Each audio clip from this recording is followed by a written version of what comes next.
প্রিয় বন্ধুরা, আজকের গল্প প্রতিদান। রাহুল নামের এক গরিব ছেলে তার স্কুলের ভর্তির টাকা জোগাড় করতে পারছিল না। তাই সে বিভিন্ন জিনিসপত্র ওর বাড়ির দরজায় বিক্রি করা শুরু করে। তার এমনই দুর্ভাগ্য যে একদিন তার একটি জিনিসও বিক্রি হলো না।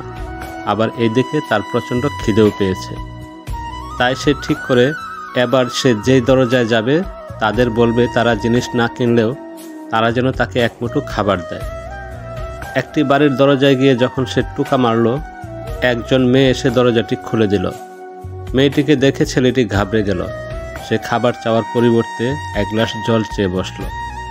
মেয়েটি বুঝল ছেলেটি ক্ষুধার্ত, তাই সে একটি বড় গ্লাসে দুধ এবং অন্য গ্লাসে জল নিয়ে আসে। ছেলেটি কিছু না বলে মেয়েটির হাত থেকে দুধের গ্লাসটি নিয়ে ধীরে ধীরে পান করে। কত টাকা দিব? ছেলেটি মেয়েটিকে জিজ্ঞাসা করল। টাকা? কিসের টাকা?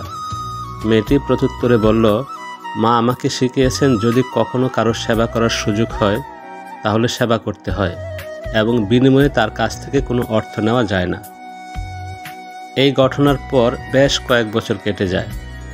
সেই মেয়েটির ভীষণ অসুখ। পাড়ার ডাক্তার কি করবেন ভেবে পাচ্ছেন না। শেষে বাধ্য হয়ে কোনো এক বড় হসপিটালে মেয়েটিকে ভর্তি করানোর পরামর্শ দেন।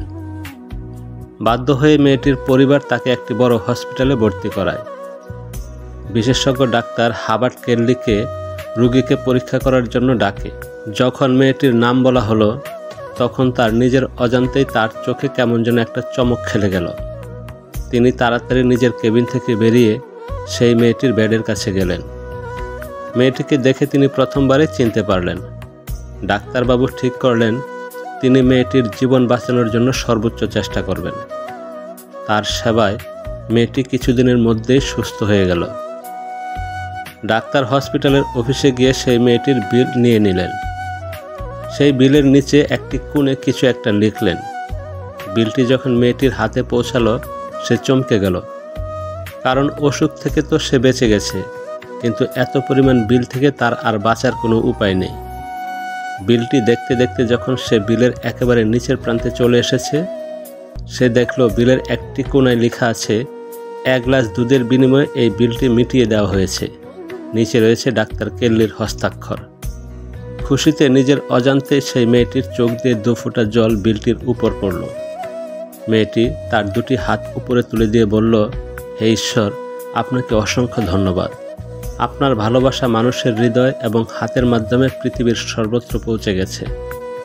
শিক্ষণীয় কথা, এই শিক্ষণীয় গল্পটি থেকে একটি কথাই উঠে আসে, আর সেটি হলো মানবতা। যদি সেই মেয়েটি ছেলেটির কাছ থেকে সেদিন টাকা নিত তাহলে ছেলেটির কোনো দিনও মনে থাকতো না যে সে ক্ষুধার্ত ছিল, তাকে কেউ দুধ খাইয়েছে। উদাহরণস্বরূপ আপনি নিজেকেই ধরুন না, আপনি অনেক ব্যাগ নিয়ে রাস্তা দিয়ে হেঁটে যাচ্ছেন। হঠাৎ কেউ এসে আপনাকে সাহায্য করলো। আপনার 2টি ব্যাগ সেও নিল। আপনি তার উপকারের কথা মনে রেখে দিবেন, কিন্তু যখন একজন কুলি আপনার ব্যাগ বয়ে দিবে এবং আপনি বিনিময়ে তাকে কিছু অর্থ দিবেন, আপনার এই কথাটি পরবর্তীতে মনে থাকবে না। কিন্তু যে লোকটি আপনাকে ব্যাগ নিয়ে যেতে সাহায্য করেছে, এরপর যখনই আপনি ব্যাগ নিয়ে যাবেন বা সেই রাস্তাটি দিয়ে যাবেন, আপনার সেই মানুষটির কথা মনে পড়বে। সুতরাং সব কিছু অর্থ দিয়ে কেনা যায় না, আর অর্থ দিয়ে কেনা সামগ্রীর কথা মনেও থাকে না।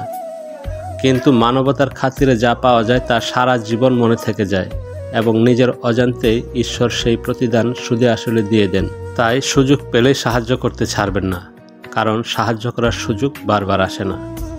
ধন্যবাদ প্রিয় বন্ধুরা।